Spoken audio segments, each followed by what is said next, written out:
hanya diikuti oleh Sekda Kota Palembang, Betul. tapi juga boleh diikuti oleh yang lain yang masih ingin ikut serta. Jadi ketua Kota Palembang selama 30 detik. Baik, kepada rekan media dan fotografer kami Punya acara kita pada pagi hari ini, Ibu Ketua DPP Kota Palembang. Dharma Wanita Persatuan Kota Palembang.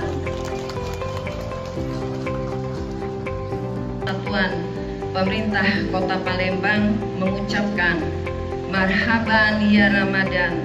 Selamat menunaikan ibadah puasa 1445 Hijriah tahun 2024. 40 bukan 50, ternyata 51. Jadi alhamdulillah, artinya apa?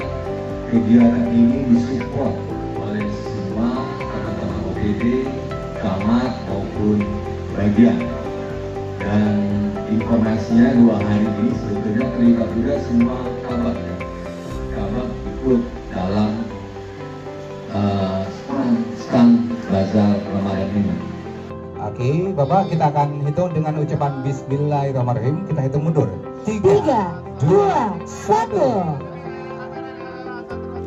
Baik, boleh kita berikan tepuk tangan yang meriah Bapak Ibu sekalian.